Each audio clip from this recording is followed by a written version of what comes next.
The heart is always in movement. It cannot be still all the time. And so a person has to try to settle it. And he said, sallallahu alaihi wasallam, that the heart of the son of Adam is more inconsistent than boiling water. So you can imagine the movement of the heart. The more iman a person has in the heart, the more they're able to settle it. But the heart is always moving. And if you stop settling it, if you stop filling it with iman to keep it still, then it's inevitable that it's going to turn, and you will not be able to control the degree to which it turns and how far it will go or where it turns to. So settling the heart is extremely important. Now, subhanAllah, there are many lessons we take from this. The scholars mention that if you read about the companions, they took time to internalize the faith. Okay, they understood the inconsistency of the heart, so they took time to stabilize the faith. So Ibn Mas'ud radiallahu anhu, for example, says, we used to read 10 verses of the Quran, understand them, memorize them, apply them, and then we'd move on to the next 10. Think about then the Khawarij, the extremists that the Prophet ﷺ mentioned, that recite plenty of Quran, but it does not go beyond their throats. You know, there's a saying that extremists are blinded by the light, they're not guided by the light. What happens if water keeps on boiling? It'll evaporate. So there will be no iman whatsoever. So a person should slowly stabilize the heart rather than try to take in too much, because the iman does not come in that fashion. Iman grows gradually. You don't suddenly jump in and take it all in.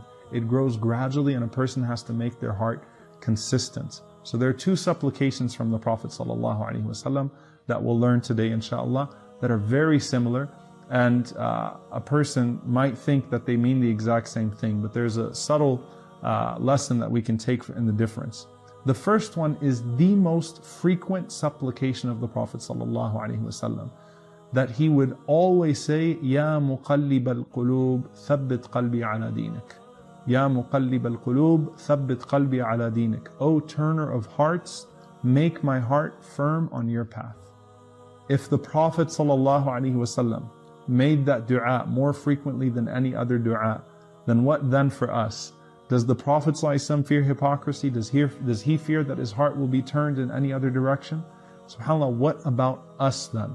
If that was the most frequent dua of the Prophet ﷺ, it should also be our most frequent supplication, and we should increase it well beyond what the Prophet ﷺ used to say, for our hearts are not like his heart, alayhi salatu wassalam. Now there's another dua that's very similar, and I want to talk a little bit about the difference because they're both authentically narrated. Another dua the Prophet ﷺ used to make was, Ya musarrif al-qulub, sarrif qalbi ila ta'atik. Also, O turner of hearts, but the word is musarrif as opposed to muqallib. Muqallib is to turn, musarrif is to direct. Okay, and siraf is to direct. So, O director of hearts, direct my heart to your good deeds. So, Ya muqallib al-qulub, thabbit qalbi ala dinik. Ya musarrif al-qulub, sarrif qalbi ila ta'atik. Ya muqallib al-qulub, the first one, which is the most frequent dua, is really to maintain your heart upon the path of Allah, longing for Allah and away from sins. So away from turning to that which is displeasing to Him. The second supplication is that Allah directs your heart to good deeds. So one is that Allah keeps your heart away from turning towards that which is displeasing to Him. The other is that Allah subhanahu wa ta'ala turns your heart towards that which is pleasing to Him. So two du'as, the more important one, Ya muqallib al-qulub, thabbit qalbi ala dinik. And then the second one, Ya musarrif al-qulub, sarrif qalbi ila ta'atik. Allahumma ameen. May Allah subhanahu wa ta'ala keep our hearts firm and consistent and upon that which is pleasing to Him. And may Allah subhanahu wa ta'ala fill our hearts with longing for Him so that we meet Him in that state. Allahumma ameen.